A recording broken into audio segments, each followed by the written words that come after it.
present. We have a quorum, we will proceed. Next on the agenda is invocation by Lois Good, followed by the pledge of allegiance by Randy Taylor. If you would please stand.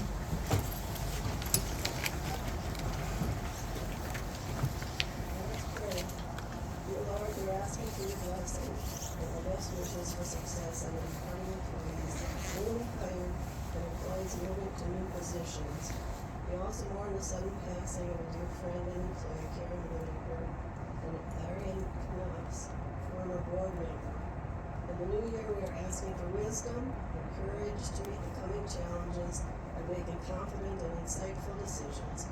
We pray for continual freedom in our country and thank you for the peace and prosperity we enjoy. In Jesus' name, amen.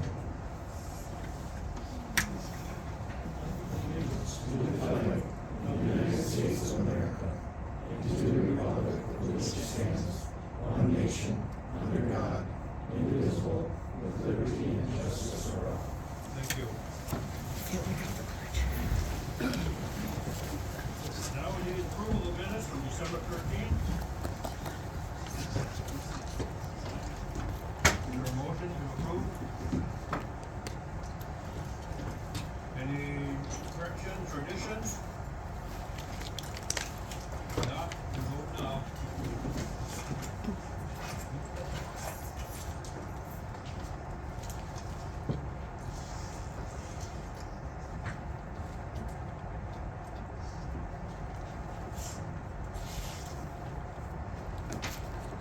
Yes, one absent, we are at the majority vote. We now have public comment, 5 minutes per person. If you would come up to the podium and give your name. And that's, we'll take that now. Anybody? Yeah, we don't have to. I'll go first. Hi, my name's Chris Stenso. Thank you for allowing me this opportunity to speak. There's lots on the agenda tonight. I'm very interested in the Wold report, wondering if some of the projects you looked at are on the ARPA projects listed later in the agenda, or if it's going to be all new projects, but I'm interested in hearing about your report. In terms of the ARPA projects that are listed in that part of the agenda, I'm curious what the process was for prioritizing the dollars. I would have liked to see more attention to economic development and housing issues, affordable housing, things that would help families and put this county in a better position to grow the population and workforce. In regard to the wage scale on your agenda, I see that you had approved the wage scale because of the difficulty of finding employees. I'm not sure if there will be other cost of living raises in addition to the steps. I couldn't find a whole lot of information, but aside from that, I have a few concerns. I wonder if the scale will actually restrict your hiring. In my experience managing a business over these past 30 years, I've found, particularly in rural areas, you need to be flexible. Sometimes you have to go way higher than you thought, to attract the right people, and other times you actually can go way lower because the only person you can find will require a lot of investment and training. My other concern is I wonder if you've looked at the cost to the county for the first year and then for the 5 to 10 years and the sustainability of that. And I've heard that the overall additional cost would be in the neighborhood of $420,000. I did some quick math.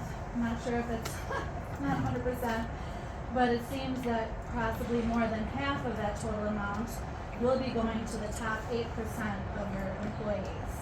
I wonder if that's the only group that you have trouble hiring and retaining people, because as far as I can tell, the bottom 92% will, for the most part, just have about that 2% each year. That, to me, that doesn't really show much incentive for them to stick around and really do their best for the county, so I worry about that a little bit, and also what the change will do for teamwork and morale, since it's kind of based on this hierarchy of job importance, and I don't know, from my opinion, it's sometimes could be the lowliest person in the office that's really the most important to that department. Then just in terms of, I know when I was researching some of these things and my concerns, it even brought more to mind that it's pretty hard to stay informed on issues and decisions as they move through the county. I think it would be a full-time job. But our democracy works better when the people who want to can be reasonably and well informed in a timely manner. We can see your agendas, no details really, no full resolutions, and later we can read the minutes and then cross-check that with resolutions, but by that time it's too late for a public hearing. We have an opportunity tonight to improve transparency. I hope you will vote for virtual access to all county board meetings and committee meetings. If someone could please amend that resolution, to include all committee meetings. I don't think we need to say, with someone's special permission, or can we revoked, or all that other stuff, because these are open meetings. Why shouldn't they all be there? And then, I'm also hoping you will provide recordings of all those meetings, as so many counties do, and also provide the information that, like the background information that you guys receive, that you base your decisions on. I think it would be great to provide that, along with the agendas, within a few days of the meeting as well, so that everyone in the community can be informed as the board members are informed. We've done that since I've been on the school board, about 9 years now. I'm not sure what year it was instituted prior to that, and it just works great. It provides a means where all of our families and community members can learn more in depth what is going on and how decisions are made, and it just really adds to transparency and trust and helps with our good government. Thank you again for the time, and thank you all for your service to the county. Anyone else wish to speak?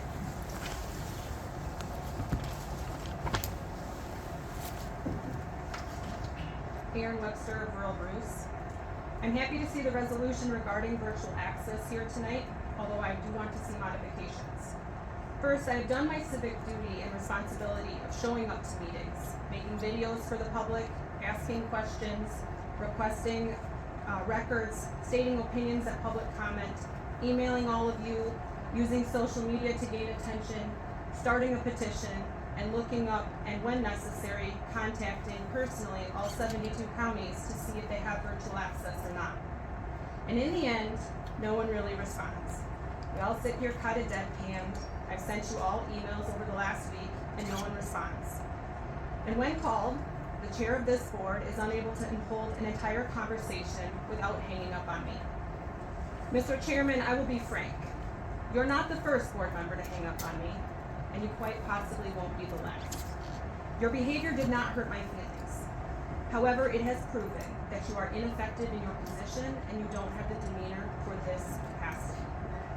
And I'm not sure what going viral in Rusk County means, but your conversation with me has over 500 views on Facebook and YouTube as of this meeting. And when asked simple questions, I expect answers. And that seems to be the problem at this very moment. Someone or a few someones on this board seem to think they don't have to answer to the public. The public is not your employee. You don't get to manage us at arm's length. You work on behalf of us.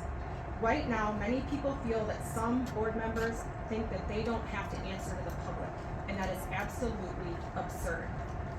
In October, the Personnel Committee directed the county administrator, or the administrator went out on her own, and ended public virtual access to all meetings with a one-line email. This termination occurred after employees listened in to a meeting about the wage study. It's a safe bet that employees were concerned, shocked, perplexed, etc. Rumors floated around about this study, so they listened in. And a couple people used the chat inappropriately. Now, I can appreciate the fact that some employees may have used their paid time to listen into this meeting, and that the employer, the county, did not like that. I can also appreciate that the chat use was not necessary. However, keeping secrets from the staff doesn't do any good for the departments, the county government as a whole, or the public it is supposed to serve. Lack of morale and upset comes from these secrets. The meeting was an open meeting, and many employees are taxpayers beyond being county employees. The fact that the Personnel Committee couldn't find a better solution says a lot about the people on the committee and the county administrator. How about the county utilizes its YouTube account that was set up years ago and placed recordings there? Send out a memo asking employees to refrain from watching meetings during work hours and give them the YouTube link so that they may watch those meetings after hours. Is it really that hard to think this up yourself and carry it out? Every time I talk with people about this issue, I'm asking one predominant question. Why? Why don't you want the public to have virtual access to your meetings? It's that simple. In November, I started a petition to reinstate virtual access because in 2023, virtual access should be considered an essential service to allow all people access to the process of running our local government and all the decisions that are made. Transparency doesn't come only because people show up to meetings in person. When people are shut out of their government due to health issues, disability, age, employment status, etc., their access is denied. Transparency increases credibility and accountability, which are vital to running a local government. By adopting a resolution tonight with minor modifications, people will have the ability to participate in our local government. Public comment can be made over this access like it was in the past. I have 79 signatures as of this afternoon. This isn't a ton, but one has to remember, this petition is truly putting their name out there, not just agreeing from the sidelines to have this access. I also made a spreadsheet showing the Wisconsin counties and how they handle virtual access. It turns out that Rusk County is in really bad company. We are one of 7 counties that don't have virtual access. I would like to see the resolution adopted with modifications. Recordings need to be posted to be viewed later. Every meeting, whether full board, committee, or ad hoc, should be done virtually as well as in person. Public comment should be allowed virtually, and with IT's help, decide how to properly handle closed sessions by using virtual meeting rooms or the like. I would appreciate your sincere consideration of granting public virtual access with the aforementioned changes to the resolution. Vote yes for transparency, open government, and accountability. Vote yes for more people to be allowed access to our own government. Anyone else wish to comment?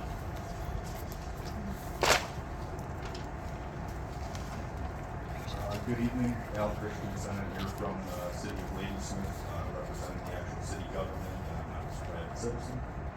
Here tonight just to give some updates on happenings at the city.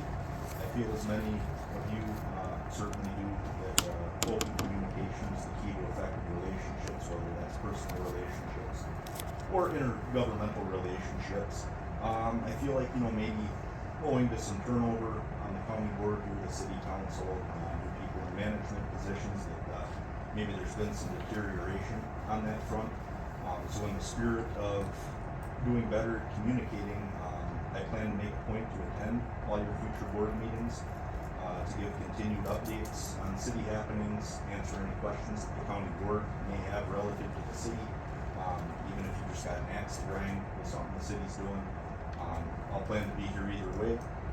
Whether that occurs during the public comment, whether you want to set aside an agenda item specifically for that, or if we hold closed sessions for any items we might be negotiating that require closed sessions, that'll be at the pleasure of the board. First update I have is the elementary school housing and community center conversion project is moving along. A couple weeks back I met with the project developer, their architect, their general contractor, and about 10 subcontractors on site. The project is set to close and transfer to them on August 31st, assuming the little bit of remaining funding that's needed is secured. Construction would then start this coming fall, with completion to be December of 2024. This project likely would have already been underway if the city had received funding based on how well it scored on an application it made through the state for a program there. But as we can all appreciate, sometimes politics and stuff at the state and national level get in the way of going by your scoring rubric. But we can talk about that in greater detail some other time. In that same housing spirit, I am conducting a survey of Rusk County's largest employers to obtain their feedback on workforce housing. And I'm looking everywhere from the entry-level employees to upper management, whether that's in manufacturing, healthcare, even our area school districts. I started out by calling the places on the east end of the county, and I'm working my way west. I hope to have all their feedback documented and compiled by the end of next month, maybe in time for the February 24th board meeting. The city has some road projects that are going out for bid. They'll be advertised in this week's paper with February 17th due date. That includes the EDA project where the city received $1 million in grant funding to loop our water utility system, which currently dead ends by the current hospital and then out on Dowdy Road, waiting for a more reliable system. It also rebuilds Gustafson and Barnett roads, all to serve the industrial park where approximately 70% of employees working out there live outside the city limits. We've also got some residential road projects that are going out for bid here. So overall, we're probably looking at $2 to $3 million in road rebuilds. A majority of that though will be grant funded. Just today, I fielded calls from businesses looking for manufacturing and warehouse space. That'll come before joint management. I believe they have a meeting coming up here in another week or two. This follows calls and emails from half a dozen different entities since May. Some are local operations that are looking to expand, and some are places that are operating outside the county that are looking to move into the county. Some would bring jobs, some would just be doing warehousing to complement their existing facilities.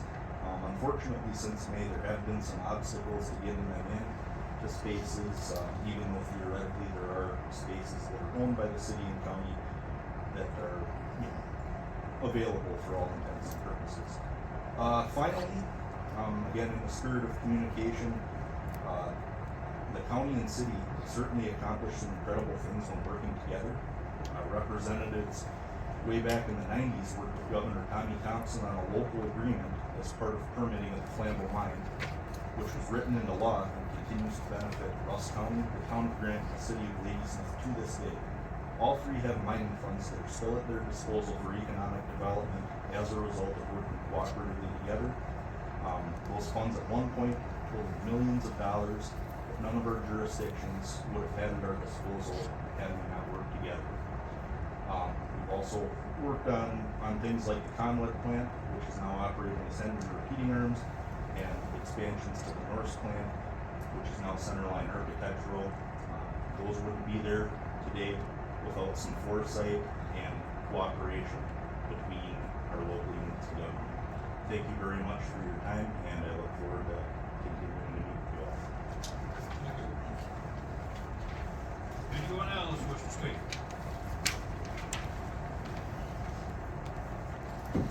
Hi, my name is Cheyenne Pekarsky and I live here in Ladysmith. I'm here in support of the resolution to allow public virtual access to meetings. I moved here recently from Florida, and all our county meetings there were, online for people to watch, so I'm kind of shocked to find out that they're being withdrawn here. I would like to expand on Aaron's Wisconsin county spreadsheet. 65 counties offer virtual access of some kind. Only 5 to 7 counties do not offer virtual access. At least 38 counties post records of the meetings somewhere. Many more do so, but at least 38. There are over half that do post recordings. Rusk County should be striving cooperating with the top 50% of the state counties, not the bottom 50% below 10%. I want to share 2 comments made on the petition reinstating virtual access. Martin H. says available use of modern technology should be utilized to provide the general public with convenient access to view and participate and operate in our local county government proceedings. It is very essential. Sister Cecilia F. said, I want to know what is important issues are facing our county, what the conversation is, and how our county would work with them to solve them. With a disability, I find it difficult to get out and about. I mean, people with disabilities need to be able to have access to the county government, just like everybody else. I hope you vote yes to allow virtual public access. I hope you consider amending the resolution to allow posting recordings as a means to further facilitate open government. I also would like to see language that requires the use of virtual access unless there's some technical problem making it impossible. I ask you to do the right thing and give the people their virtual access to meetings. And on the wage scale, regarding the wage scale, I would like to ask if you know the full financial impact of going with this new scale, where's the money coming from year one? While the wages won't go up dramatically after year one, where will the money come from when overall the wages are much more year after year going forward? On this $421,000, what is the amount of employer paid taxes and retirement that we paid by the county? Has that been factored in? How has the county done a 5-year plan on how much wages and taxes would cost over that time? What is there discrepancy? Why is there discrepancies from grade 14 to 21 currently to new wages compared to grade 13 and lower? I'm concerned that the top wage earners will get such a huge increase, but the lower wages earners won't be getting that amount of an increase. I hope you'll make a better financial decision for the taxpayers from voting on the wage scale resolution. Voting yes without full scope is concerning at best. Please consider all options, even though they have been a wage study, does not mean it has to be used. Thank you for your time, and vote yes for open government in 2013, when it includes virtual access and recording of all county meetings. Thank you for your time, and thank you for your service. Anyone else wish to comment? Anyone else? Now we'll close the public comment section. Now I have a presentation from Wold Architects and Engineers. Ashley? Okay, so I'd like to introduce to the board Joel and Paige. They're from Wold Architects and Engineers out of St. Paul. We contracted with them in early 2022 to conduct a facilities assessment and space needs analysis. They're here today to present their findings and also lead the discussion on what the ad hoc master plan committee's recommendation is. So, take it away. So just briefly, our agenda here today will give a quick introduction, guiding principles, go over our existing conditions analysis, ideal operations, the projected space needs, different options we developed, and then the consensus recommendation. As a quick introduction, Wold Architects and Engineers, as Ashley mentioned, is headquartered out of St. Paul. We're a national firm. Focused in the upper Midwest, and focused on public sector clients. So lots of cities, lots of counties, some school districts, and we do as much planning of facilities as we do actually designing and building them, helping clients just like Rusk understand what their needs are and developing long-range master plans to how to address facility needs. Over that time, we've developed a strong process that's shown on the flow chart on the left for developing a master plan. Starts with setting objectives and goals, a lot of gathering of data of existing conditions, of workload, and so on. We go through an initial space programming needs assessment, and then get into a great deal of discussions about ideal operations and ideal operational models through the process. That's kind of the image there on the right is really identifying the fact that what we do is we meet with representatives from each department so that we can really understand how they work and how they function every day. And we're not hearing it from just one or two people within the county. We're hearing it from every department representatives, and then we bring that information all back to the ad hoc committee, which then we're bringing here to you today. Once we have gathered all that data, an important step is agreeing upon the needs, making sure that the goals and the not wants but needs are something that the committee has agreement upon and consensus before we move forward. We'll develop options then that address those needs.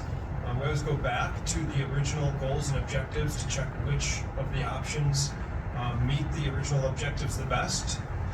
Go through a process of estimating costs and analyze the differences between the different options, and then summarize and present like we're doing today. So moving on, guiding principles that really sets the tone for this master plan is really our first step.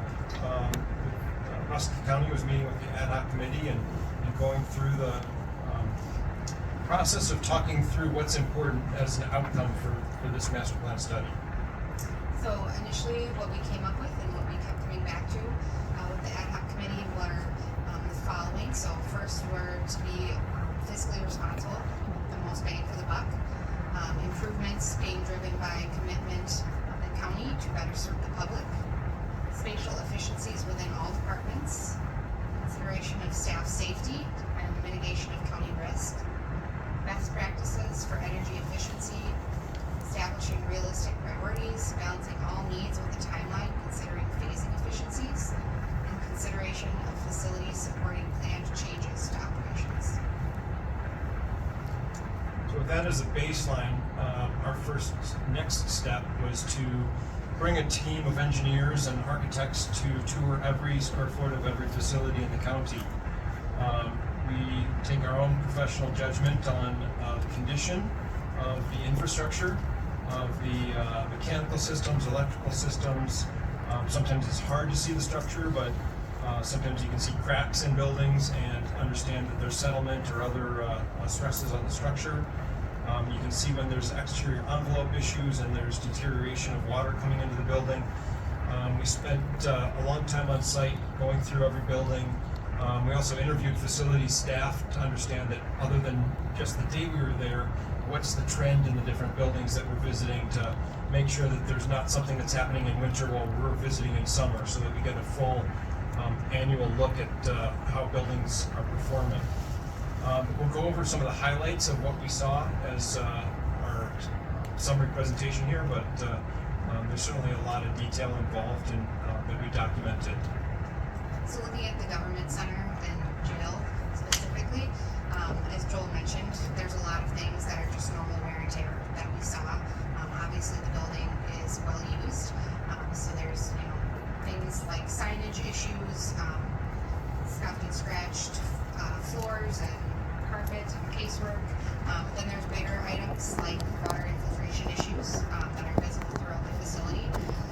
There's humidity and temperature control issues that we heard from many of the staff that work in the facility. There's not fire suppression sprinkler systems in the center portion of the facility on 3 of the floors. That's missing. And then there's been additional power lines just kind of throughout the whole government center by staff. Looking at the jail, again, it's really heavy wear and tear. One of the larger things that we saw was the tornado damage. There's some small things that are kind of keying up to what could be bigger issues, but so there's some damage there, and then there's some more significant drains leaking to the lower level, and then the ventilation in the garage is not certified, so that's a larger issue as well. I think the other thing to note about the jail is that while there's typical wear and tear for a facility so old, while in the government center that might just be unsightly, in a jail that's an invitation for inmates to pick at it and destroy it even more, and so it's more of an issue than just an aesthetic issue when it's in a jail, because it can lead to further deterioration. One of the things that I want to mention before going on to the next slide is that we're just assessing, and what we're presenting right here in this phase is just the existing building and the repairs and the maintenance that are needed to the existing building. We're not talking about any improvements to make things better. We're just talking about bringing things back to like new conditions. So no changes in space, no changes in operations, just finding things that are air handling units or other components of the building that are near the end of their life and need to be replaced. Need to be repainted, recarpeted, things like that. So part of our process, we went through and totaled up all of the items that we found in the government center and the jail, looked at it, put likely construction costs, and then developed a project cost total if the county were to take on all of the items that we found in being deficient. I'll point out one of the biggest elements on that is the boiler system in this campus. That's under mechanical systems. It's about a $1.8 million cost that the boilers are nearing the end of their life. And and we need to be addressed. You don't want them to fail on a cold day. Been looking at the highway department, again, heavily used facility, some interior issues, VCT damage, casework damage. One of the larger issues that we saw was at the roof. Insulation facing is peeling, and that seems to be its useful life. And then there's a lot of interior doors and exterior doors that are really on their last line as well. The cost for the highway department totals about $1.7 million. You see the largest one is on the exterior envelope. A lot of the corrugated metal is corroding, and there's the potential that you start getting water into a building and then you start getting damage to the inside of the building, and it compounds. At the animal shelter, this is obviously a newer facility, so it's in pretty good condition. There's just some issues with some of the floors on the interior. There's not handicap actuator access at the front of the building, and then at the rear of the building, there's some site issue with a crumbling stoop. Being newer, a little over $100,000 in repair costs. At the forestry building, again, it's really just a lot of damage at the repair at the exterior. So the overhead doors that you see there has been hit a few times, it looks like. There's just some general paint and cleaning up on the inside. It is a garage building, so it's understandable that it's going to be needing some updates and some paint on the inside, some cleaning. But the major things we saw here was the main load center should be replaced with the panel board, and the dated gas rated heater operating inconsistent. Smaller building, smaller cost, $53,000 in repairs. And then we don't just come up with a grand total sum, but we analyze the data, look at ways of prioritizing it. Building owner obviously doesn't need to bring a building up to like new condition right away, but there are some things that should be addressed sooner than later, so we develop a priority 1 through 4 ranking, apply them to the deficiencies that we find, and then we sort the dollars into those different buckets. The print might be a little bit small, but this takes that grand total of it's about $5.4 million of repairs. The really urgent priority 1 items, that totals about $430,000 across the different buildings. The vast majority of repairs we classified in priority 2, which is maybe in the 2 to 5 year range, should be addressed. And that was a total of about $3.3 million. And that boiler falls into that range, so that's part of why that total is expensive. Priorities 3 and 4 can be pushed off and done a little bit later if need be, or if remodeling occurs. Items are like finishes and upgrades are likely part of a remodeling project as well. So that was our assessment of the existing buildings and what sort of maintenance state they're in today. We'll shift gears here. We'll talk about the ideal operations. It's a really important consideration of our process. As Paige mentioned, we talk with all the different departments about how they work today, how they would like to work, how they could work more efficiently, and how facilities can support that, how changes potential in the facilities can support that. We bring to the table, having worked with dozens and dozens of counties and understand how counties do business, and we've seen lots of different ways for delivery of customer service and delivery of all the responsibilities that the counties are mandated to do.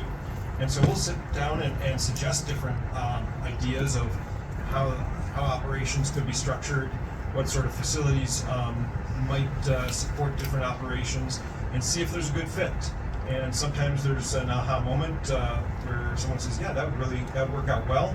Other times we learn that the particular nuance, it's amazing, even though all counties are delivering the same services, there are just different ways of doing it and different efficiencies with people here locally. And so sometimes the ideas we've seen in another county aren't yet applicable. So it's a great discussion for us. It's fun to get into those weeds. but we want to share some of the big picture learnings before we dive into the individual departments. So a couple of things that the county was already doing and doing really well when we started the study was the co-location of jail and courts, and then the co-location of almost all health and human services. So those were great that were already happening. Some of the items that have been implemented since we started our study, it's not things that we necessarily did, but it's things that the county chose to do. And that was the co-location of the contracted medical health services and the co-location of county admin and finance. So that's all been completed. And then we identified some future operational models that would be great to have, and that's the co-location of forestry admin with operations, customer wayfinding, consolidation of land records, which all led to a single service counter for registered deeds and water conservation offices, and then improved supervision model in jail. So some highlights from the different departments beyond those big umbrella ideas. The maintenance and buildings and grounds group felt it would be beneficial to have indoor covered parking for their vehicles to allow those vehicles to last longer and not have to take tools and other amenities out of those vehicles overnight. And also having a safe way to store hazardous chemicals that they use in their cleaning and maintenance of buildings were important points. The clerk having really, I think the big takeaway here we've seen across all facets of life, but especially in city and county government, having a welcoming and friendly interaction between public who are receiving services and the staff, but making sure that that staff is safe. There's more and more attacks on people who are public servants, and having a safe separation that still is welcoming is important. It's also important to have a secure work and storage area for elections in the clerk. Those are, we've seen some of the challenges and some of the making sure that the electoral process is secure and safe is critical for the clerk.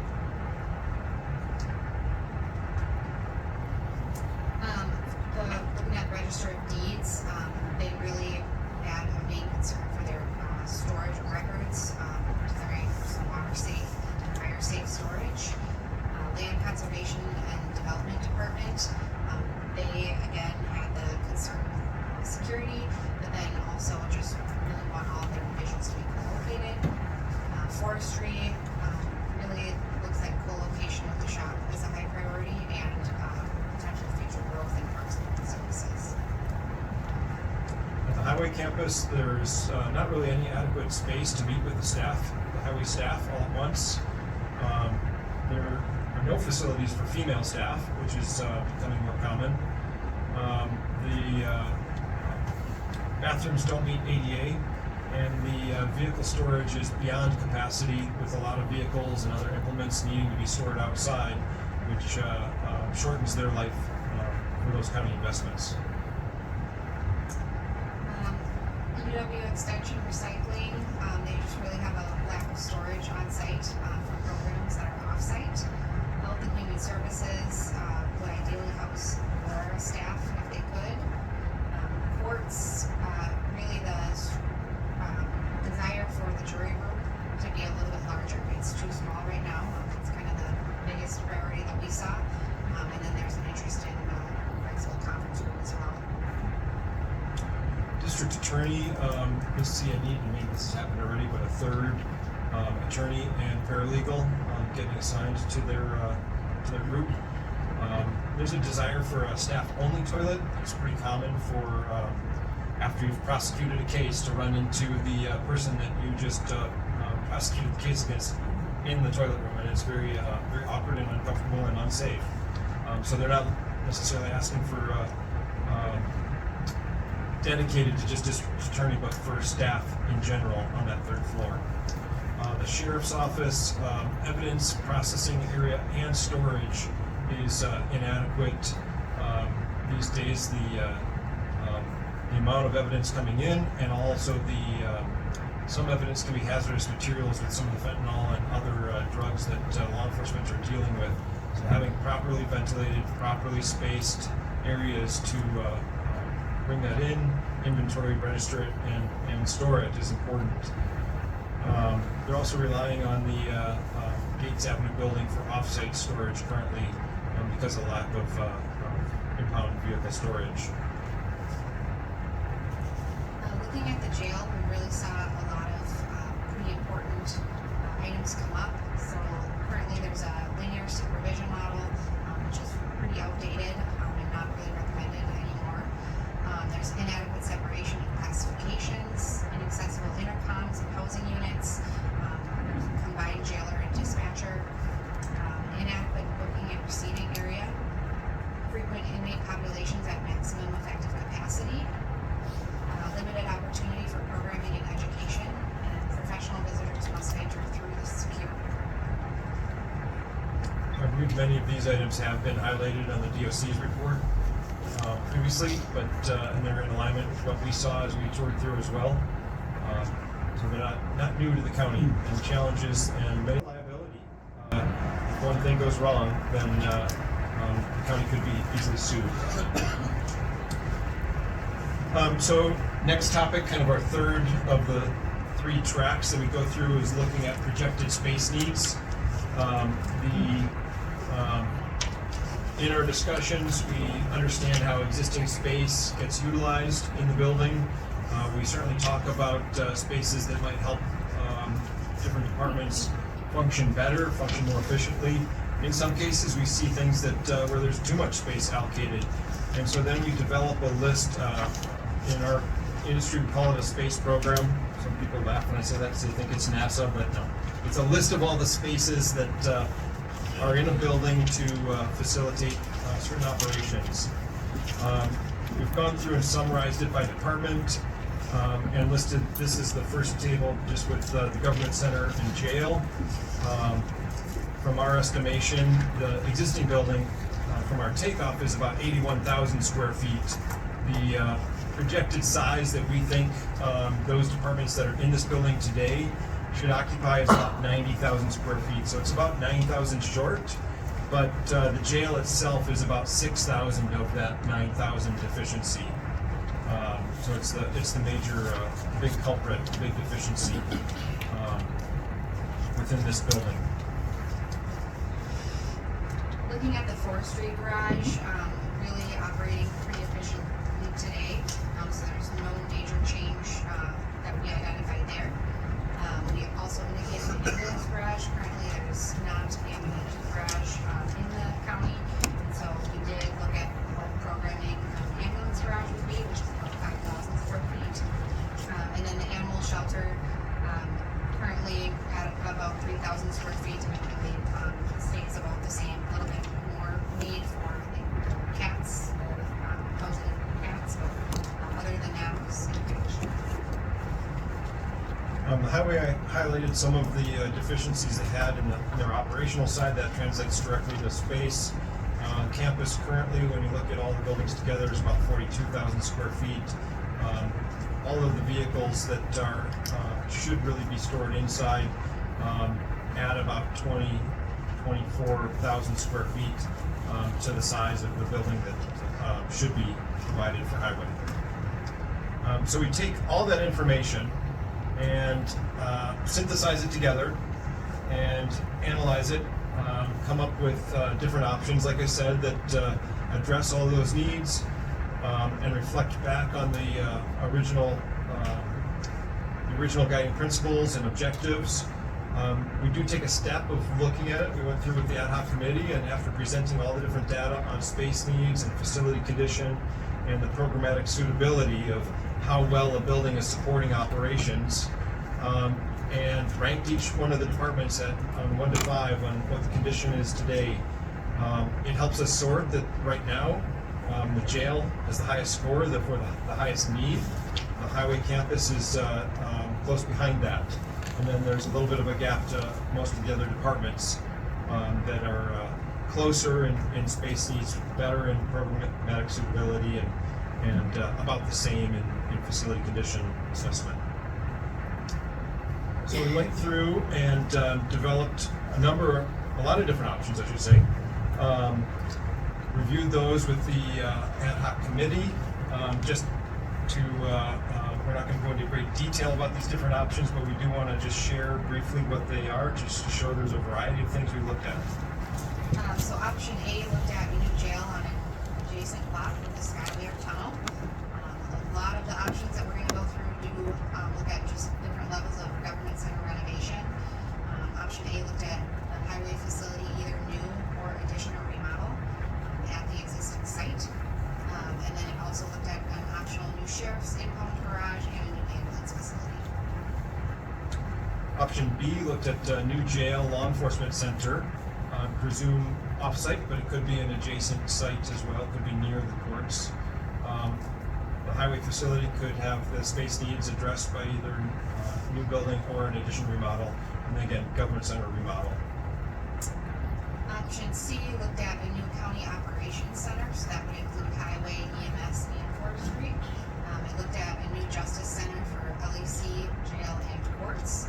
And then again, the government center renovation, which would include demolition of the west wing of the government center. So moving jail and courts out and sheriff's, this building we're in now wouldn't be needed, and the rest of the east wing would be remodeled, but this portion demolished. Option D, somewhat similar, but instead of moving out and building a brand new justice center, a new government center office building for administration, land, and human services would be built, and then the existing building here on site would be remodeled into a more purpose-built justice center, still with the county operations center. And option E looked again at a new jail on an adjacent south block with a skyway, with the government center renovation work, and then a highway facility with phased additions and remodels. And then it looked at the optional new sheriff's impound garage and ambulance facility as well. So then we get to the recommendation that we're presenting today, option F. The first phase that is being recommended is a new jail addition that's on the block, not adjacent to the existing building on the current block. And then limited remodeling to the government center to facilitate some of the improvements, address some of the maintenance needs, and also provide for some of the departments that are probably going to get displaced by the jail addition that would happen. Future projects then would be a highway facility, phased additions and remodelings, potential impound garage, and ambulance facility. The site plan, this is not it's just one example of how it might be accommodated on site, not a finished design, but just to show the impact of the size. Because the south end of this building is a functional intake garage for the jail, we want to reuse some of the structure, some of the infrastructure that's available, and would have the jail addition heading out across the south end of the block. That necessitates the demolition of part of the existing government center, we call it the south wing.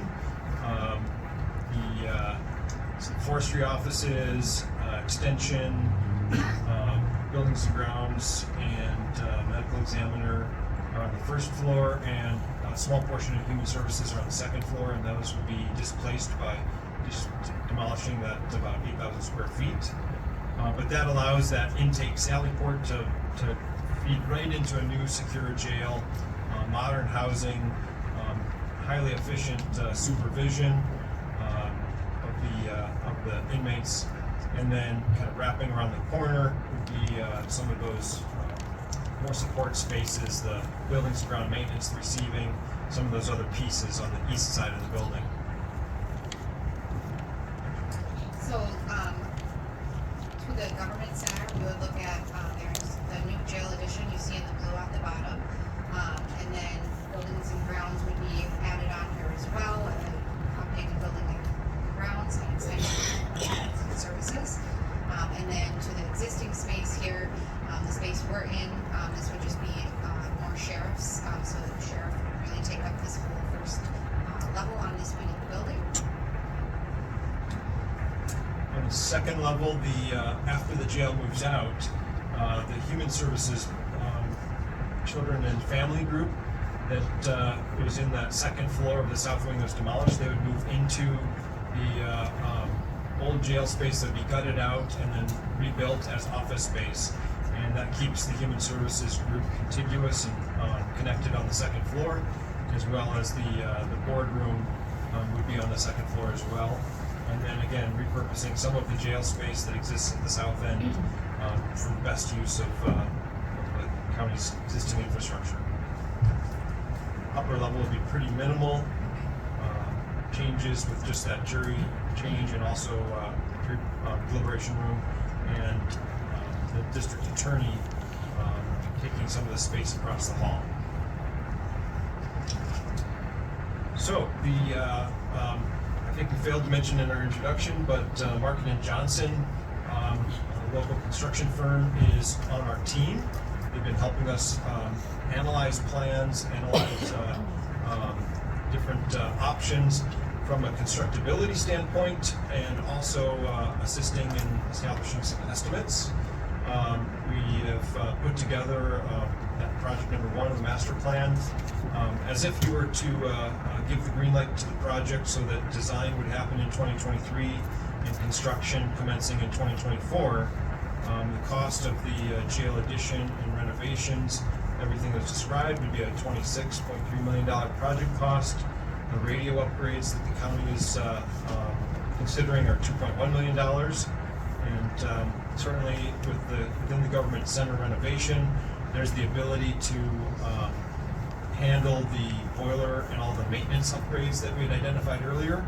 So that's included in that number.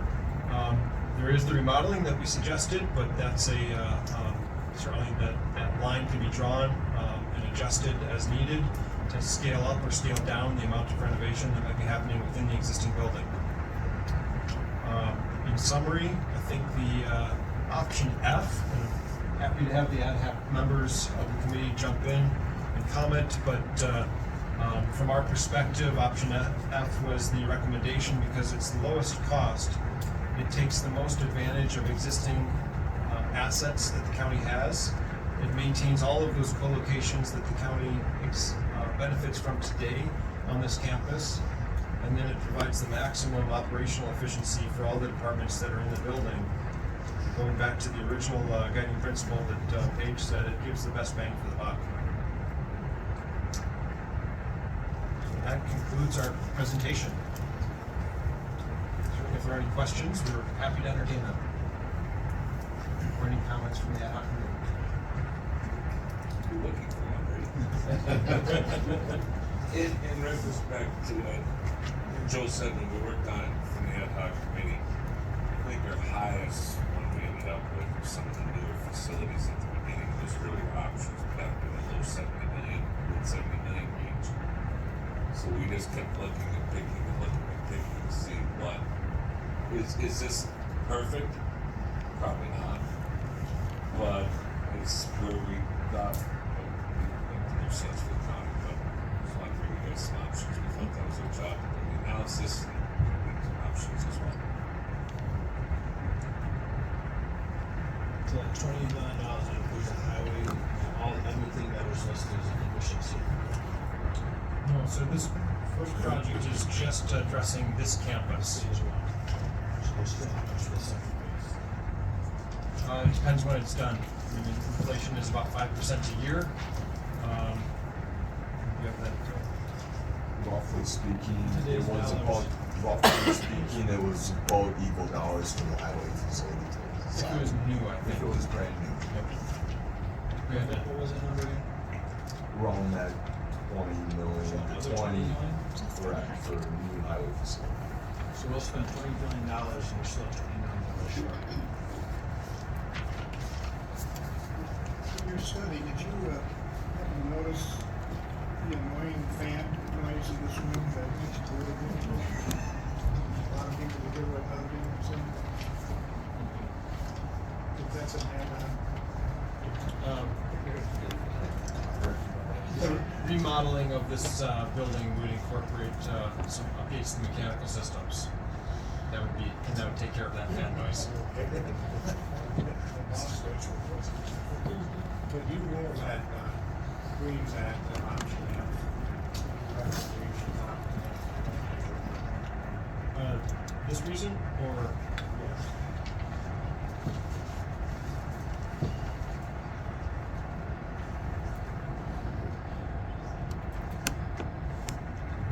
And we did also look at possibly using the east parking lot. If that was an option, we thought maybe it would attach an elevator and go right up to the third floor type scenario, have access to the courtroom, etc. Didn't feel that there was enough square footage there. Now that's something that still could be looked at, but at the time, when they did the measures, there wasn't quite enough square footage to put it on. Mr. Bellinger? This plan doesn't have any provision for sheriff evidence storage, does it? Evidence, yes, not the impound garage. That's what I'm saying. That's part of it. Impound? It does not improve impound. I'm saying, so space is got to be provided somewhere for that. And now it's currently being used on Gates Avenue at the joint management building. And bring the pressure to gates. So some provision has to be made somewhere. Yeah, and that's, if we go back to the future projects, that is one of the future projects that's identified, that it just is not a part of that phase one. All right, but I'm saying, it's like future, how, what do you call future? 2 years, 3 years down the road, 5 years? The pressure's on them. So we can vacate this for. So there is a need for somewhere for this. I can't make any storage, which is actually in. Which needs to be addressed relatively soon, I would think. We did identify the size and the potential cost based on the number of vehicles that the sheriff's department, sheriff's office typically has in custody. So that's part of the full report, but that's wasn't recommended as part of phase one. But obviously, if the county gets kicked out, you need to find a new place to store those impounded vehicles. John? Yeah, so we started out saying we did 3.5 million or so to track efficiencies. Did that include the jail as well? It did. We pulled out of that final recommendation cost, we pulled out any of the jail-related deficiencies, since that's gonna be addressed by a brand new building. And then costs of gutting that former jail space and building it out as an office space addresses any infrastructure that remains behind with the existing facility. So the 3.5 is contingent on that remodel. The 3.5 would be just if the county's just looking to do maintenance alone. What we actually have included in the project is only $1.9 million of maintenance.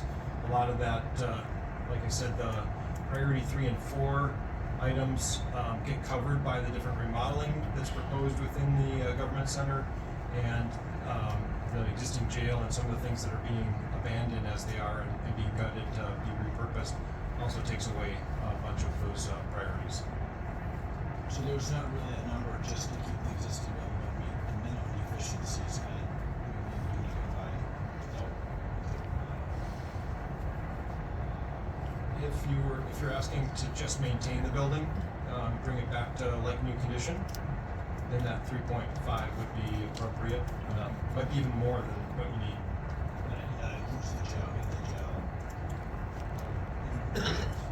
Not even like, just back to like new condition. So we didn't develop, I don't think that it's possible to, with the style of supervision that the jail has, it's not really possible without doing an addition.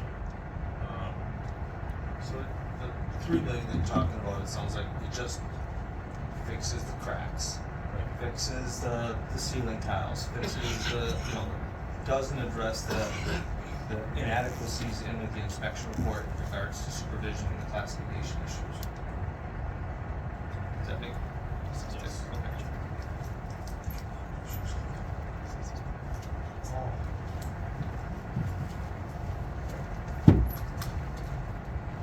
So just record, I guess, Brad Hoover with the Department of Corrections. I had that same question when that number came up, so.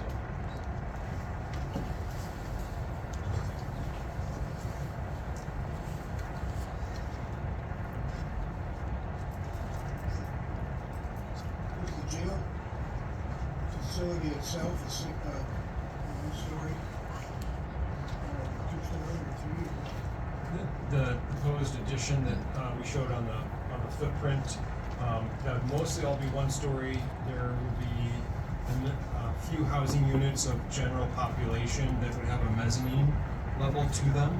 So within the housing unit, there'd be a stairway that goes up to some cells that are up on a second tier. But all circulation and all movement of inmates around the facility and food and other things like that would all happen on the ground level.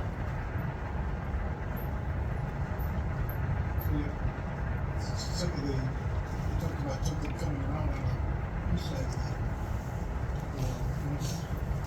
that. Yeah, there's gonna be, I always look at jail design that on one end of the spectrum you will have the most inmate movement, and that's where the arrestees are coming in and people are being released out and you're going to court up and down the elevator.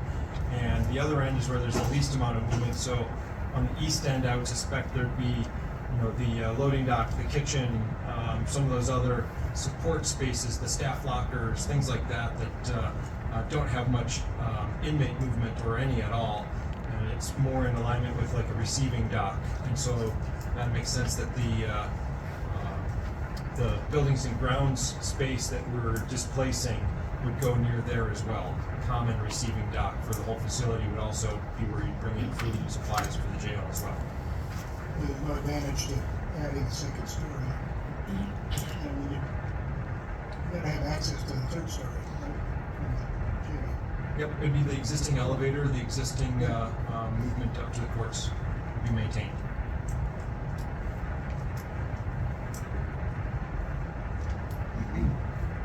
Any other questions?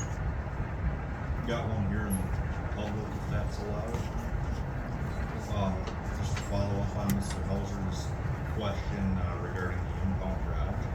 Is there a requirement that the sheriff has an impound garage? Or can it be a fenced impound lot? I guess you see it shows all the time.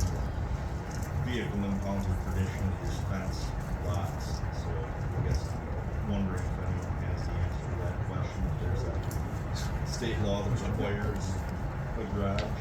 What's the garage?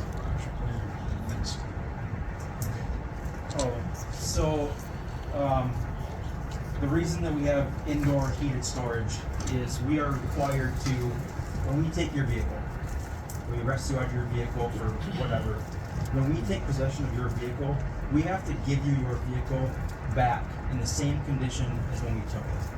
A lot of times vehicles, I was just out there today. 1, 2, 3, 4, 5. We have at least 5 or 6 vehicles that have been out there for more than 2 or 3 years. And it's just because it takes so long sometimes for that court case to move through the court system.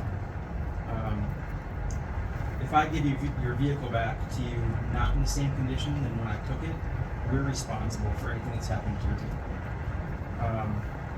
No, I just want to interrupt you. I mean, good question. Appreciate that, but this is a meeting of the board. Sure. No, that's fine.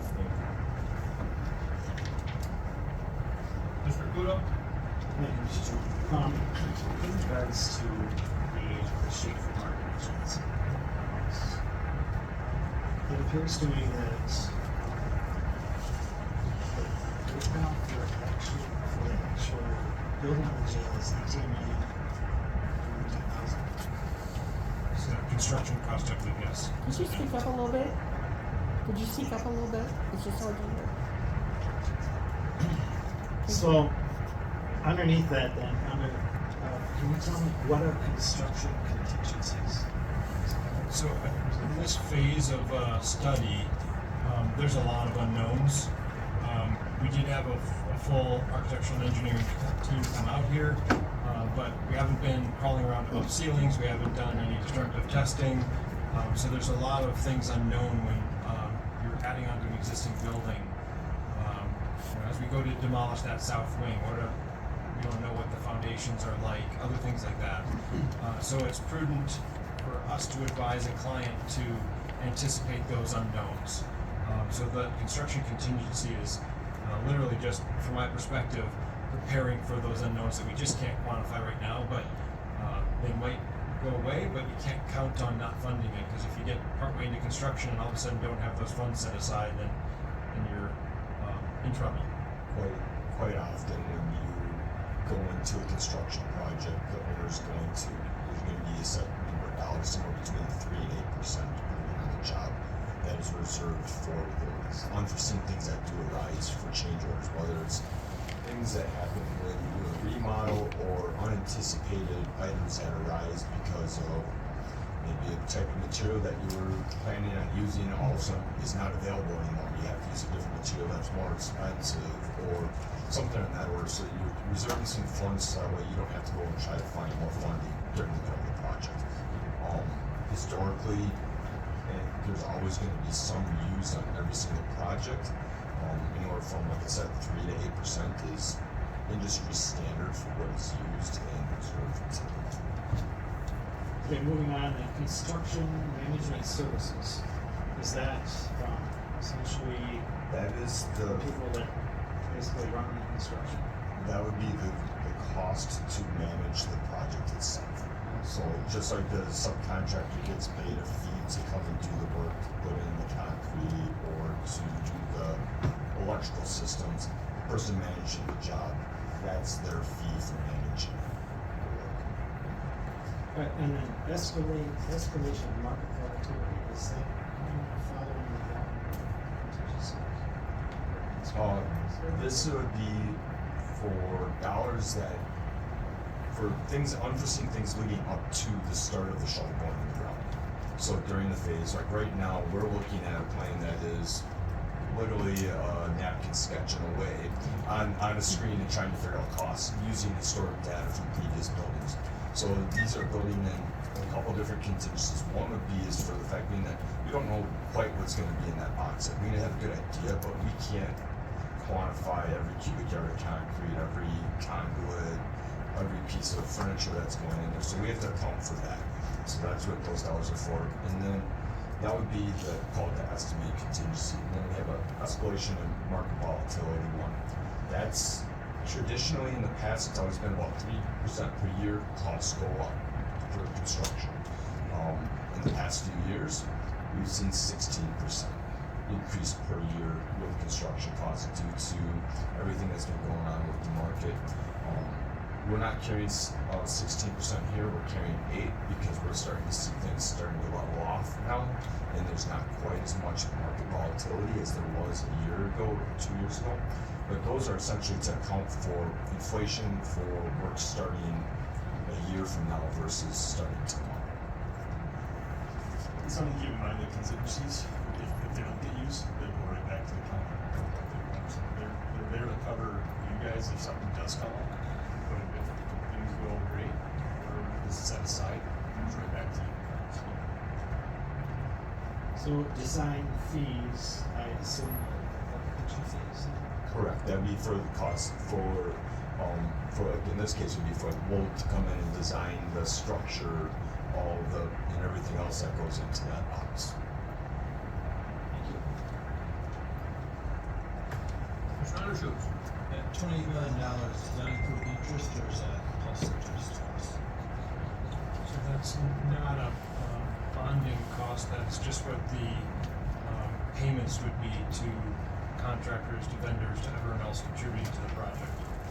Yeah, how much total budget cost with interest? I would have to defer to the county's financial advisor to answer that cost.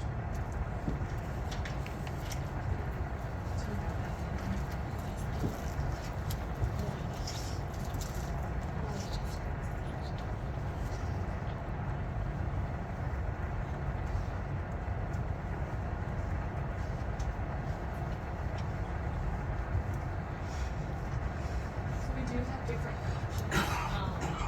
So depending on when we need the money, and that's something we would need to work with our builder on, we can borrow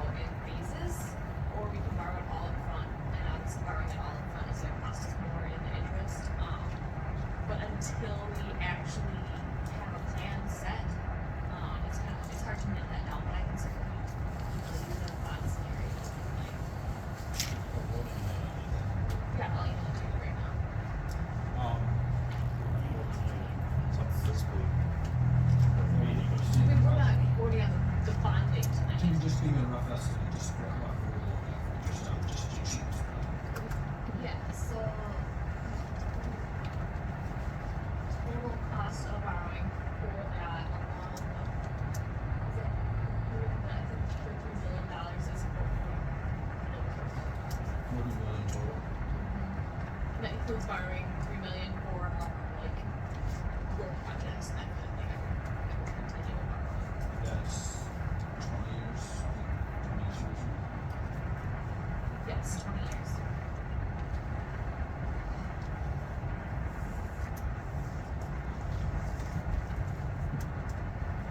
Is there any costs in here for our displaced employees who are going to lose what they're working until the new gets built for them to move in? That's going to be a sizable cost. All that we're talking about here for that. Yeah, there is not cost for recreating human services office space for a medical examiner right now. We've seen a lot of our clients not do that sort of replacement, but people are used to working remotely and taking that more seriously, sharing office space for when you do come in. And the human services workers are often out in the field, visiting with their cases, visiting with their clientele. So they're most likely to be able to work that way. We haven't had the discussion because we don't know the exact phasing yet. They likely would have to be vacated, but this is what's shown on screen is just one diagram. As Jim mentioned, that the jail might be better on the east side as the project moves into design, and that would avoid having to phase that demolition and have people without an office for a year. Part of bringing on a construction manager during this upfront designing of it, we also help assist in working out the most economical way for moving people around, phasing the work to the best we can to determine what makes the most sense. If there's things that we can do, whether it's taking some existing space that you have and repurposing it a little bit, that's the kind of thing that we can help assist with. And those are sometimes the things that do get eaten up by that estimated contingency that we're holding in the budget. So some of that may get covered by the budget to be able to not a wholesale new building or rental of a building per se, but maybe there's some work in order to facilitate moving people around a little bit. That could all be taken care of during the planning project. Any other questions? Mr. Willingham? Thank you, Mr. Chairman. You're talking about a new jail, but I haven't heard any discussion of capacity. We're talking about 50 beds. I believe it was 76 is the number that we've been planning. Potential for some doubling.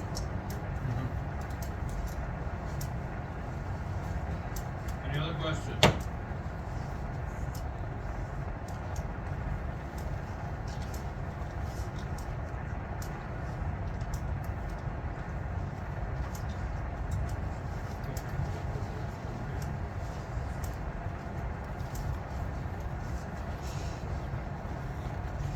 What is our present capacity? 52.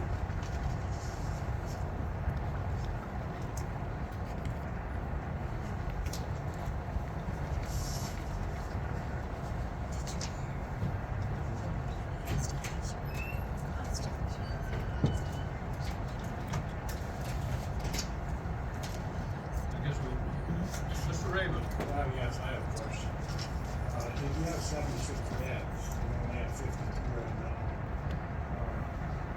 I have two questions actually.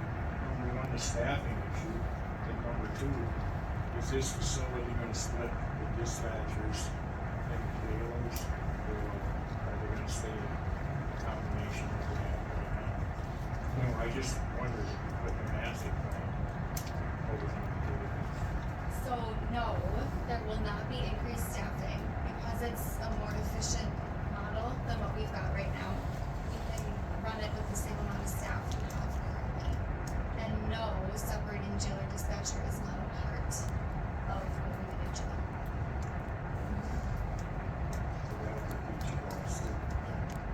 But we can stick with the staffing that we have right now.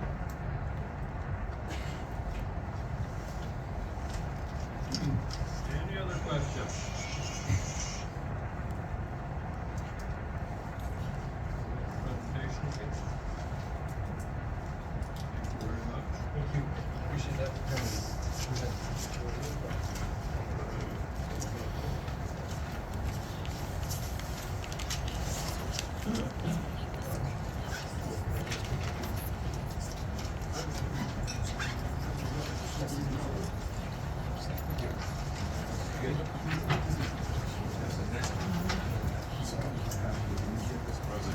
that's a shorter version of what we did.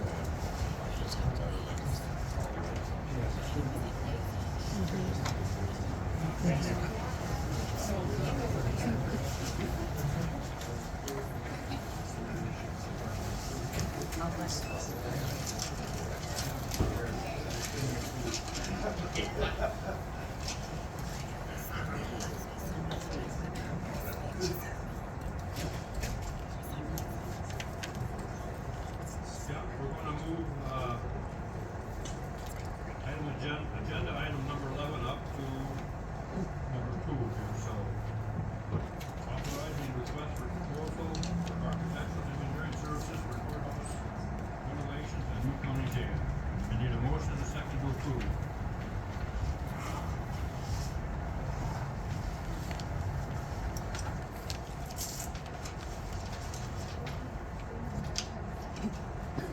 We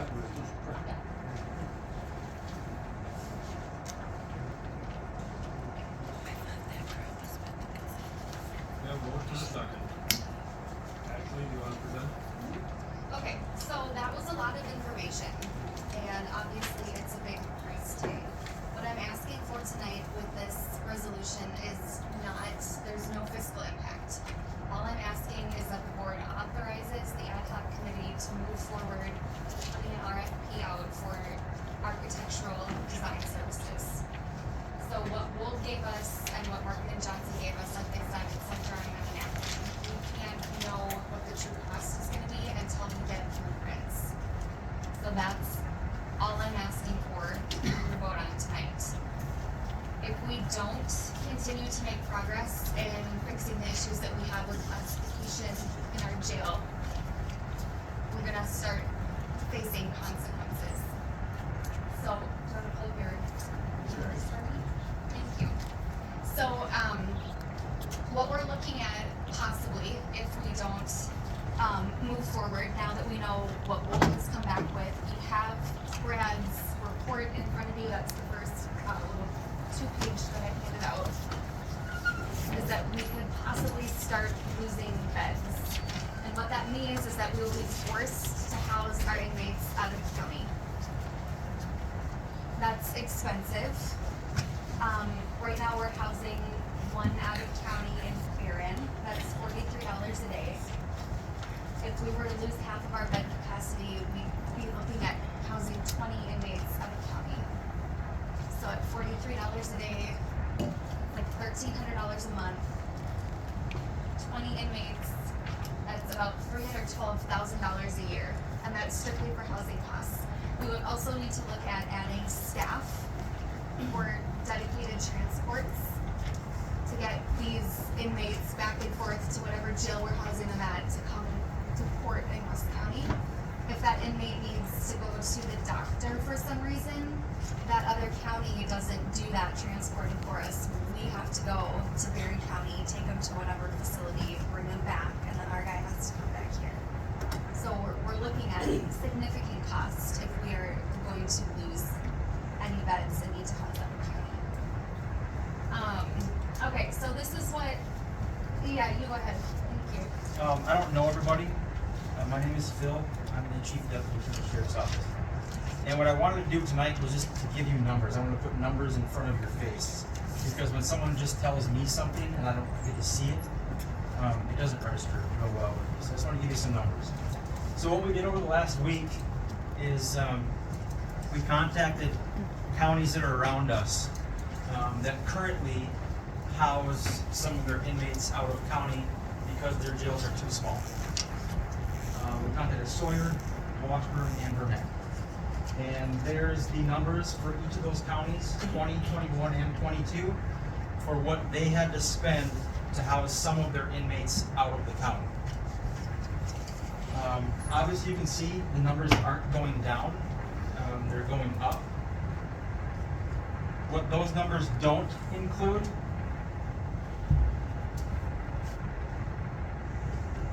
yes. Is there any that's their numbers for housing on the county. Is there any transportation costs or deputy costs or all of that rolled into that? Or That's not included. That is not included. Okay. Those numbers do not include transporting inmates to and from court appearances, transporting inmates to and from the dentist, transporting inmates to and from the doctor, or transporting inmates to and from prisons. We also contacted a few counties around us that house inmates for other counties and what kind of revenue it creates for them. There's Douglas County's numbers. They house for other counties, and that's what they made each year just on housing other counties' inmates. And there's Barron County. That's what Barron County made in 2021 and 22, just housing other counties' inmates. And obviously, as you can see, the numbers aren't going down there either. I didn't make these numbers. We contacted their counties and they gave them to us. Did you contact all of the other counties in Wisconsin to see that were housing inmates out of county or just the couple? Just counties that are close to us. Like I didn't contact Racine or just bordering counties. Dane or anything like that. Just counties around us. Use ankle bracelets now, or is that the quarter thing? You can use an ankle bracelet if the inmate is sentenced. If they're not sentenced, you can't use it. What percentage of our inmates are sentenced? More than 25%? More than 10%? If I was gonna guess, I would say about 20. I would agree, yeah.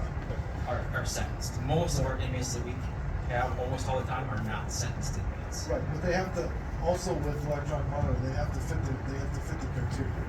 They can't be a violent offender, they can't be a sex offender. OWI stuff, anything after fourth offense doesn't qualify. So there's requirements that they have to meet in order for electronic monitoring. So 50% of them qualify? I think that's high. I would say that 25 would qualify. 25 to 20%? No, I would say 25% of the total. And we do use EMP on some inmates, but not very often. I mean, I would suggest if we're in violation, that we should probably use the techniques to not be in violation. What do you think? Electronic monitoring? Yeah. Does society also think, though, that when somebody commits a crime against another person, there should be imprisonment for punishment? Let's put it up for vote. Do they want to spend $25 million or do they want to? Well, I'm just here to show you numbers. The other part of that too is if the inmate can afford them. The electronic monitor is $25 a day that the inmate has to pay.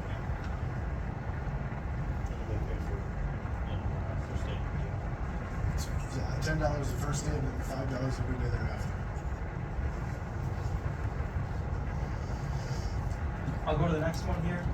So that's revenues that our counties are making currently. The next slide is number of court appearances that inmates that are currently in our jail had while they were in jail. This doesn't count the people that come to jail tonight for a domestic and they get out tomorrow on a signature bond or a cash bond. They're going to have more court appearances, but they aren't inmates. They're defendants, but they're not inmates. Here's the amount of court appearances our inmates have had the last 3 years. Obviously 2020 is low because of COVID, but 673 times in 2021 we had to bring inmates to court. 502 times in 2022. So the problem that we're going to have, it's going to be a huge problem, is if we're housing inmates out of county, we're going to have to do hundreds of transports per year to leave here, go to where the inmate is, pick that inmate up, bring them to court, after court bring them back to where they're housed at, and then come back to the office. So 97104 is a state statute, and that governs the defendant's right to appear in court. So if I'm an inmate in the Rusk County Jail and I have a court hearing today, chances are really good I'm going to not want to appear in person. because I don't care. I'm gonna go in an elevator, I'm gonna go up one floor. If I'm an inmate and I'm housed in Barron County, you bet your boots, I'm gonna request to be in person for every hearing because I get to go on a field trip. I get to get out of the jail. When I'm in jail, I don't get to see outside.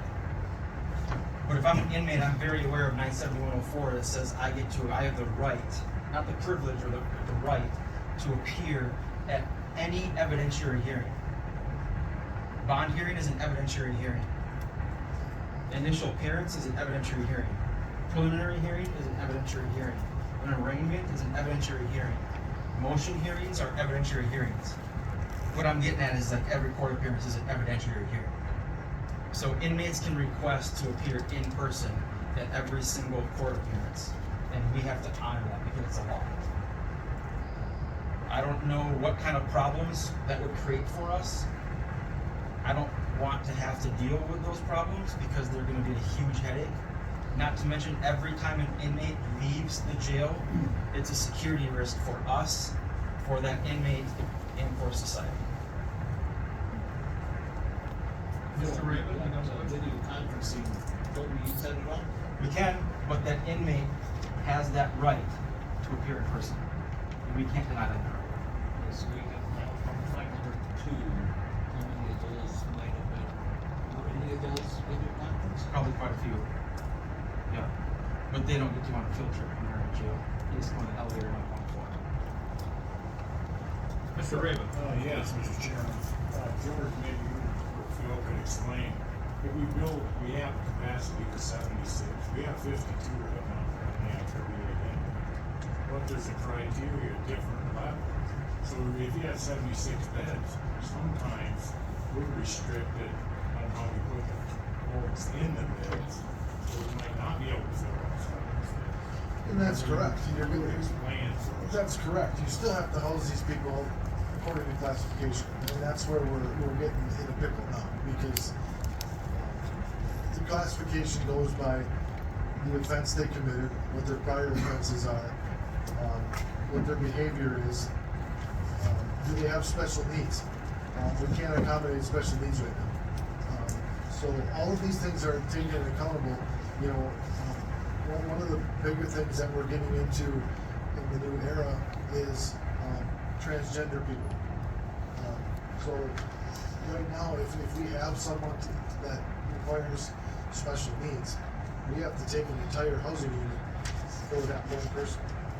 So there's 3 beds in the smaller corners right now. So one person occupies that entire block, so that takes 2 up. So you are correct. If there's 76 beds, we may only be able to use 60 just because of housing needs. I think it's important, and I think that they need to understand, because we talked about that before. Correct. Man, I see 52 here, we're gonna have 52. Yeah.